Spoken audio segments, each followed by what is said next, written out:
నాకుంటుంది. But ప్రేక్షకులకు stress ఉండకపోతే చాలు మన ప్రోగ్రామ్ చూడడం వల్ల. అది ముఖ్యం. ప్రేక్షకుల స్ట్రెస్ ఉంటే మంచిది కాదు. Yes sir. సో ఆ స్ట్రెస్ గురించి హోలనార్సిపూర్ తహసీల్దార్ గౌస్ అనుకుంటా ఆయన పేరు, సారీ ఏదో ఉంది, ఆయన కామెంట్ చేశారు సార్, పానీపూరి వాళ్ళు బెటరు, గోబీ మంచూరియా అదే సార్.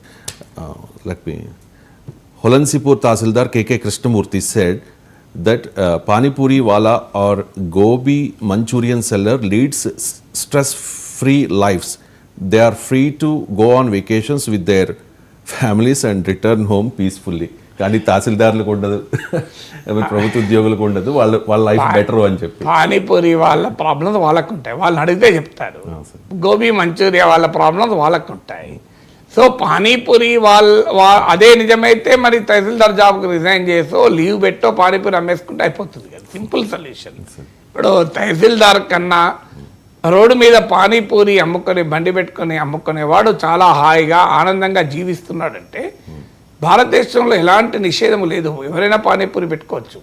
సో తక్షణమే ఆ తహసీల్దార్ రిజైన్ చేసేసి వచ్చి పానీపూరో గోబీ మంచూరియా అమ్మేసుకుంటే ముందు ప్రయోగాత్మకంగా ఒక ఏడాదో 2 ఏళ్ళో 3 ఏళ్ళలో గవర్నమెంట్లో లీన్ అని ఉంటుంది కూడా. సో గవర్నమెంట్లో నీకు 5 ఏళ్ల పాటు, నాకు తెలుసు లీన్ ఉంటుందో లేదు తెలియదు కానీ 5 ఏళ్ల పాటు మీకు ఇది ఉంటుంది, యూ కెన్ గో, లీవ్ పెట్టి వెళ్ళిపోవచ్చు. అందువల్ల ఆ లీవ్ పెట్టి ప్రైవేట్ వర్క్ చేసుకొని మళ్ళీ కాకపోతే మళ్ళీ గవర్నమెంట్లో రావచ్చు. ఒకవేళ ఈ పానీపూరి ఫెయిల్ అయితే, గోబీ మంచూరియా ఫెయిల్ అయితే ఎవరు అభ్యంతరం చెప్పేది లేదు. కానీ ఆ తహసీల్దార్ అన్న దాంట్లో ఒక పాయింట్ ఉంది.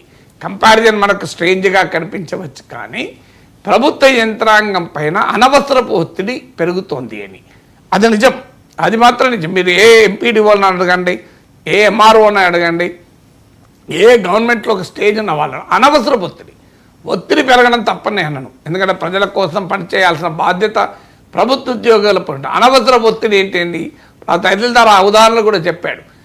అన్రియలిస్టిక్ టార్గెట్స్ పెడతారు.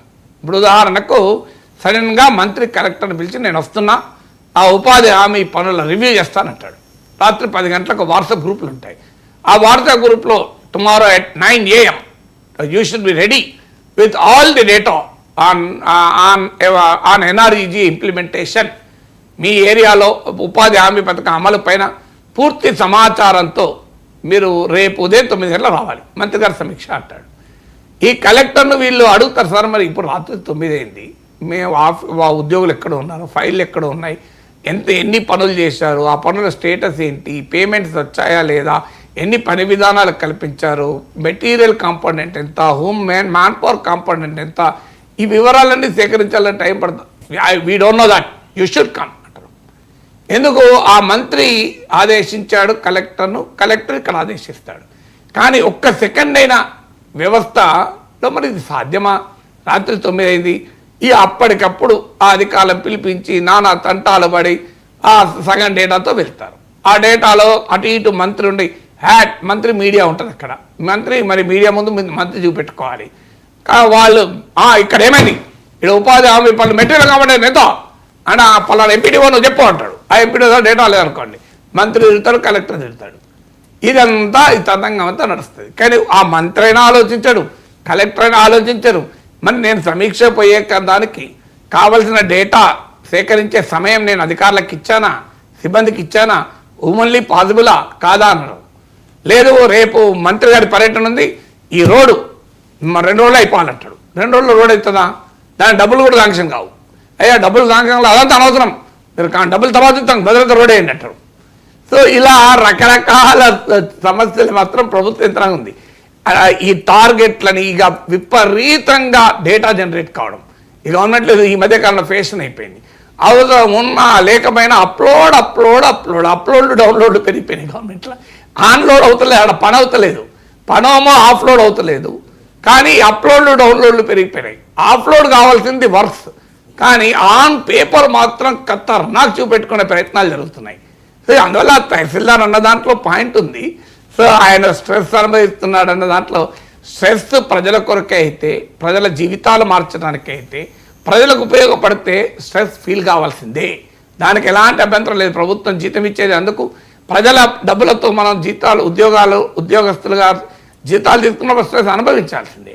కానీ సిస్టమ్ యొక్క ఇన్ఎఫిషియన్సీ వల్ల, సిస్టంలో ఉండేటువంటి ఈ ఈ ఈ రకమైన బ్యూరోక్రాటిక్ మైండ్ సెట్ అంటే మంత్రి గారు కలెక్టర్ చెప్పగలగాలి, సార్ మీరు ఇవాళ చెప్పారు రేపే సమీక్ష పెడితే కష్టం సార్, లెటర్స్ టేక్ 2 days, మాకు ముందు చెప్పండి అని ఏ కలెక్టర్ ఏ మంత్రికి చెప్పేది, నేను వస్తున్నా రేపు నాకు వేరే పని ఉంది, అక్కడ ఏదో మంత్రి గారికి ఎందుకు పోతాడు, ఆ మంత్రి గారికి వాళ్ళ పార్టీ నాయకుడు బిడ్డ పెళ్ళి ఏదో ఉంటుంది అక్కడ, దాని కొరకు పోతాడు, పోయినప్పుడు ఆడ కూర్చొని సమీక్ష చేస్తా అంటాడు. సో అందువల్ల ఈ బ్యూరోక్రసీ, ఈ బ్యూరోక్రాటిక్ మైండ్ సెట్, ఈ అన్రియలిస్టిక్ అడ్మినిస్ట్రేషను, టార్గెట్లు, అనవసరంగా ఈ అప్లోడ్లు, మెటీరియల్ డేటా జనరేట్ చేయడం ఆన్ పేపరు, ఈ ప్రొసీజర్స్ సిస్టమ్స్లో సంస్కరణలు మాత్రం రావాలి. బట్ స్టిల్ తహసీల్దార్ పానీపూరి వాళ్ళ పని ఎంత చెట్టుకు అంత గాలి. పానీపూరి వాళ్ళలో ఉండే ఎంటర్ప్రెన్యూర్షిప్ తహసీల్దార్లో ఉండదు అంటే వ్యక్తిగత ఎంటర్ప్రెన్యూర్షిప్, అది అడ్మినిస్ట్రేషన్లో భాగం, జాబ్లే వేరు కదా, ఎవరి పని వాళ్ళది. డెఫినెట్గా ఒక బిజినెస్ ఎంటర్ప్రెన్యూర్. అందుకే ఈ మధ్య కాలంలో యంగర్ జనరేషన్ ఎవరు ఉద్యోగాలు చేస్తామంటలేరు. మీరు గమనించండి, we want to set up a startup. నువ్వు ఎవరిని అడగండి, నువ్వేం చేయాలి, ఒకప్పుడు సాఫ్ట్వేర్ ఇంజనీర్, డాక్టర్, కలెక్టర్ అని ఎవరు అంటలేరు. మేము ఎంటర్ప్రెన్యూర్ కావాలనుకుంటున్నాం. ఎందుకంటే ఎంటర్ప్రెన్యూర్షిప్లో ఆనందం ఉంటుంది కదా. ఎంటర్ప్రెన్యూర్షిప్లో ఆనందం ఎందుకు ఉంటుంది అంటే అది నీ వ్యాపారం, అది ఎంత పెరిగినా నీకే లాభం, అందువల్ల ఆనందం ఉంటుంది. అందువల్ల పానీపూరి వాళ్ళ, గోబీ మంచూరియా వాళ్ళలో ఉండే ఆనందము ఆ ఎంటర్ప్రెన్యూర్షిప్ ఉంటుంది. కానీ వాళ్ళ కష్టాలు వాళ్ళకు ఉంటాయి. సో అది అమ్మకపోతే కష్టం. సో స్ట్రీట్ వెండర్ అయితే స్ట్రీట్లో పోలీసు వాళ్ళు, మున్సిపల్ వాళ్ళతో కష్టాలు, వాళ్ళకి స్ట్రెస్ లేదనుకుంటే వాళ్ళు 4 రోజులు ఇంకా తహసీల్దార్ అన్న లీవ్ పెట్టి ఉన్న లీవులు వాడుకొని ఆయన తీర్థయాత్రలకు భార్య పిల్లలతో వెళ్తే జీతం వస్తుంది. పానీపూరి వాళ్ళ, గోబీ మంచూరియా వాళ్ళ పాపం 4 రోజులు మూసేసి తీర్థయాత్రలకు వెళ్తే వ్యాపారం దెబ్బతింటుంది, ఇంకా కష్టం. వీక్ ఆఫ్స్ సిఎల్స్ ఎస్ఎల్స్ ఉండవు వాళ్ళకి, ఏ వీక్ ఆఫ్లు ఉండవు, సిఎల్స్ ఉండవు, ఎస్ఎల్స్ ఉండవు, మెడికల్ లీవ్లు ఉండవు. సో మీకు ఇవన్నీ ఉండవు కదా. మన లెట్ us బి రియలిస్టిక్.